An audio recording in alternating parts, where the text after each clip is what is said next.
예레미야 20장 1절부터 13절까지입니다.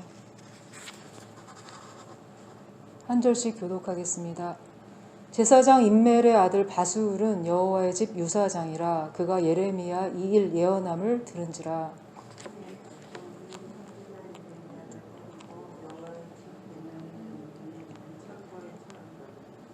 다음날 바스울이 예레미야를 착고에서 놓아주매 예레미야가 그에게 이르되 여호와께서 내 이름을 바스울이라 아니하시고 마골 미사비비라 하시느니라.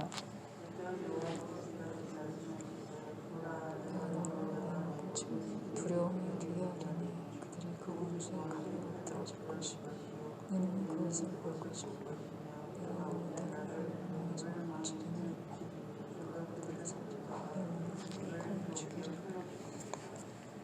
내가 또 이 성의 모든 부와 그 모든 소득과 그 모든 귀물과 유다 왕들의 모든 보물을 그 원수의 손에 붙이리니 그들이 그것을 탈취하여 바벨론으로 가져가리라.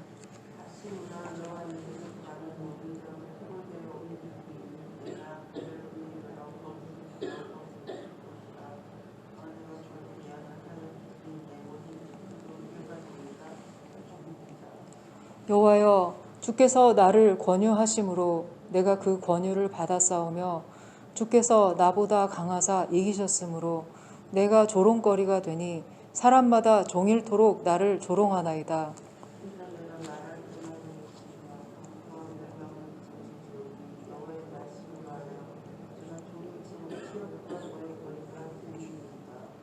내가 다시는 여호와를 선포하지 아니하며 그 이름으로 말하지 아니하리라 하면 나의 중심이 불붙는 것 같아서 골수에 사무치니 답답하여 견딜 수 없나이다.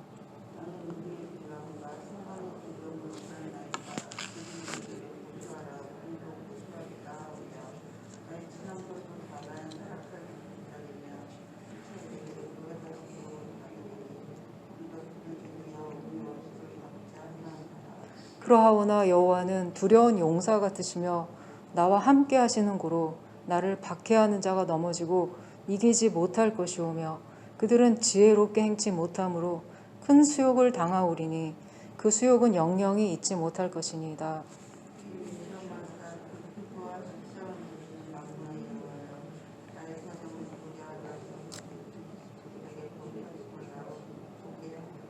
같이 읽겠습니다.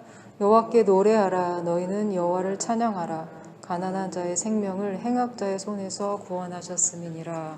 아멘. 우리는 때때로 혼자서 짐을 지고 인생길을 걸어가는 것처럼 느낄 때가 있습니다. 신앙인이라고 해서 그 짐에서 제외받는 것은 아니지만 차이점이 있다면 하나님이 우리의 무거운 짐을 함께 지고 계신다는 사실입니다. 우리에게 주어진 짐을 잘 감당하게 되면 어느 누구도 흉내낼 수 없는 보배로운 인격으로 변화받게 됩니다. 오늘 말씀은 예레미야가 하나님의 사람으로서 져야 했던 짐에 대한 고통을 그가 토로한 내용입니다. 그는 일반적인 사람들이 지는 인생의 짐과는 다른 특수한 짐을 받은 사람이었습니다. 하나님의 말씀을 전하도록 택함받은 선지자였죠. 그 일은 너무나 힘든 일이었습니다. 정신적인 고통, 육체적인 고통, 생명의 위협까지 그는 받아야 했습니다.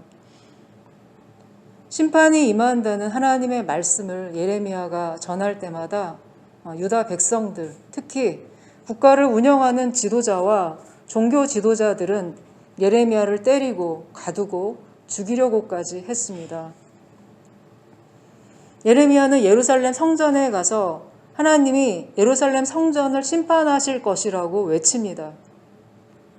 이런 주장은 지도자들 입장에서 볼 때 굉장히 위험한 정치적인 발언이었기 때문에 즉시 조치가 취해졌습니다.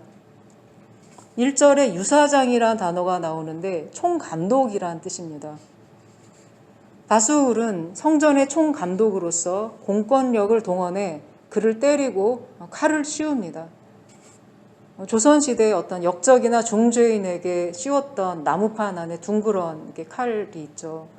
그 안에 씌워서 움직이지 못하게 하는 것처럼 예레미야도 그런 나무 고랑에 채워졌습니다. 예레미야는 바수를 향해서 너의 이름이 마골 미사빕이라 불리울 것이라고 예언을 합니다. 그 말은 사방의 두려움이란 뜻인데 유다가 바벨론의 공격을 받아서 포로로 끌려가게 되고 바수도 거기에서 죽게 될 것이란 의미입니다. 이 예언대로 바수은 주전 597년 포로로 잡혀간 것으로 추정이 됩니다. 예레미야 29장의 내용을 보면 그의 총감독 직책이 스바냐에게 넘겨진 것을 볼 수가 있습니다. 하지만 그 일은 당장이 아니라 오랜 후에 이루어집니다. 당시 바벨론은 아직 강성하기 전이었고 주전 605년 갈그미스 전투를 통해서 중동 지방의 패권을 차지하게 됩니다. 심판이 바로 임한 게 아니기 때문에 백성들은 예레미야를 오히려 조롱했습니다. 사방의 두려움이라고? 이제 네가 마골 미사빕이다. 백성들은 예레미야에게 그 별명을 되붙여 주었습니다. 말씀을 이렇게 거부하는 유다 백성들에게 이 전하는 사역이 얼마나 부담스러웠던지 14절을 보면 예레미야가 자기 생일을 저주하며 원망하고 있습니다. 내 생일이 저주를 받았다면, 나의 어미가 나를 생산하던 날이 복이 없었다면, 차라리 어머니 태 안에서 죽었었더라면 세상에 나와서 이런 슬픔과 고통을 겪지 않았을 텐데 하는 깊은 탄식을 그는 하고 있습니다. 이때가 예레미야 인생에서 가장 깊은 침체기였던 것으로 보입니다. 8절입니다. 대저 내가 말할 때마다 외치며 강포와 멸망을 부르짖으오니 여호와의 말씀으로 하여 내가 종일토록 치욕과 모욕거리가 됨이니이다. 이 파멸과 멸망이 선포된 이유는 유다 백성들의 죄 때문인데 정작 고통받은 것은 예레미야였습니다. 여호와의 말씀으로 하여 모욕거리가 된다고 했죠. 이 백성들의 이러한 반응도 충분히 이해는 됩니다. 아무리 선지자라고 해도, 아무리 하나님의 말씀이라고는 하지만 예레미야의 이런 폭력적인 언어에 백성들은 분노했을 것입니다. 너희들이 끌려갈 것이고 너희 자녀들은 어떻게 될 것이고 이런 말들에 누가 화가 나지 않았겠습니까? 하지만 당장 현실에서 아무 일도 일어나지 않았기 때문에 무슨 헛소리인가 싶었을 것입니다. 예레미야가 가장 가슴 아팠던 것은 조금이라도 그의 말에 귀를 기울이는 사람이 있었으면 좋았을 텐데 그가 넘어지기를 바라는 사람이 너무도 많고 심지어 친구들까지도 그를 넘어지게 하고자 했습니다. 어떤 이들은 쑥덕거리며 예레미야를 고소하고자 했고 어떤 이들은 그를 유혹하고 꿰어서 해치자고 했습니다.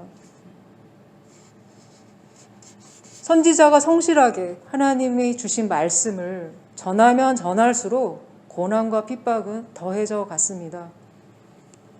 견디다 못한 그는 이제 선지자로서 파업을 선언합니다.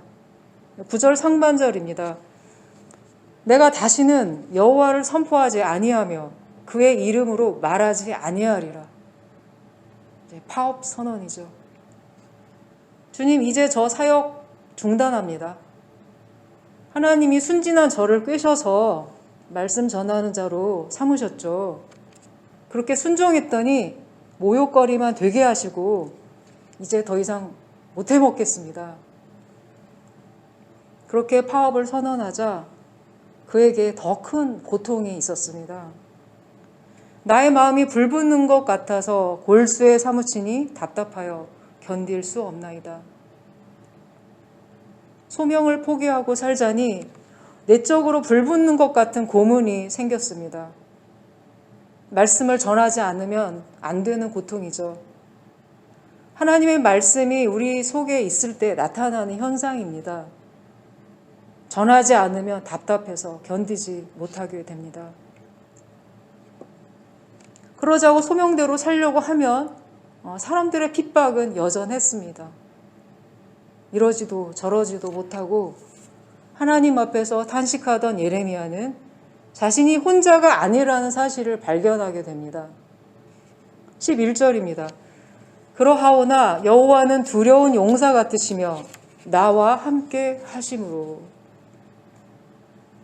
두려운 용사라는 이 말에는 하나님의 능력과 보호하심에 대한 믿음이 담겨 있습니다. 하나님은 두려운 용사이십니다. 그래서 말씀을 붙드는 자와 함께 하십니다.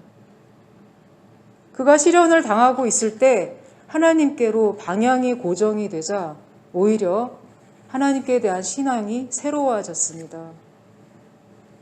고요한 내적인 평화를 경험하게 되었고 하나님을 찬양하게 됩니다. 나침반은 아무 곳에나 던져도 바늘이 흔들흔들하다가 정북을 가리킵니다. 만일 나침반의 바늘이 흔들림 없는 어떤 고정된 형태라면 그 나침반은 고장난 거죠. 우리가 신앙을 가지고 살고 있고 하나님의 사람으로 살아갈 때 흔들림이 있다는 것은 정말 정상적인 일입니다. 하나님을 향한 의심과 탄식이 있는 거죠. 하지만 그 탄식 또한 방향은 하나님을 향하고 있습니다. 예레미야가 시련을 당하고 있을 때 그는 내적으로 극심한 혼란을 겪었습니다. 나침반의 바늘이 흔들리면서도 북쪽을 맞추듯이 그는 방황 속에서도 초점을 결국 하나님께 맞추고 있습니다. 그는 나라가 멸망하는 시기에 활동했기 때문에 가장 어려운 시기에 하나님께 쓰임받은 선지자입니다.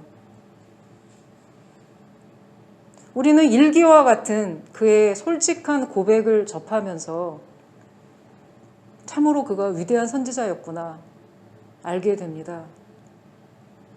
본인은 당시에 죽고 싶을 만큼 힘들었겠지만 그가 지탱했던 믿음의 결과를 우리는 지금 성경을 통해 확인하고 있습니다. 하나님은 예레미야의 헌신을 기쁘게 보셨을 것입니다. 성경은 공적인 문서가 아닙니다. 하나님의 자녀들이 처절한 현실에서 고백한 신앙 고백입니다. 13절입니다. 여호와께 노래하라. 너희는 여호와를 찬양하라. 가난한 자의 생명을 행악자의 손에서 구원하셨음이니라. 하나님을 향한 원망으로 시작했던 그의 기도가 이제 찬양으로 바뀌었습니다. 하나님의 성품에 초점을 맞추었기 때문이죠. 제가 지난주에 순서에 따라서 이제 시편을 읽어가고 있는데 시편 81편에 큰 환성을 울리며 또 소구를 두드리며 하나님께 노래하라는 내용이 나왔습니다. 그 말씀을 읽자 제 속에 심한 저항감이 몰려왔습니다. 요즘 같은 시국에 무슨 소고를 두드리며 노래할 일이 있을까? 그런 저항감을 느끼면서 읽고 또 읽다가 이 말씀에 스며드는 것을 발견하곤 합니다. 주님의 공의로우심에 초점이 맞춰지게 되죠. 기도할 때 처음에는 이런저런 염려, 또 국내적인 환란, 이러한 중보로 시작을 하다가 돋보기가 점차 햇볕에 한 점으로 모아서 뚜렷하게 하나로 모으듯이 하나님께 초점이 맞춰지면서 주님의 성품을 찬양하게 됩니다. 인간이 나의 편에서는 무엇이 남을 수 있을까요? 내가 믿음이라고 여겼던 이런저런 신앙의 거품이 다 걷어지니까 한 가지가 뚜렷하게 남더군요. 생명이 남습니다. 살아있음이 하나님을 찬양할 근거가 됩니다. 생명이 있기 때문에 하나님께 예배할 수 있고 하나님께 감사드릴 수가 있습니다. 그 생명을 사랑하시는 하나님의 자비와 긍휼하심에 잠잠히 머무르며 쉬게 됩니다. 사랑하는 나의 아버지, 예배를 기쁘시게 받으시는 하나님, 가끔은 마스크 사이로 감사의 눈물이 흐를 때가 있습니다. 고난은 우리의 불순물을 걷어냅니다. 불순물의 거품이 사라지면 가장 순수한 기쁨이 남습니다. 힘든 터널을 통과하고 있는 이 시기가 하나님과 깊은 사귐이 있는 은혜의 시간으로 쓰여질 것입니다. 기도하겠습니다.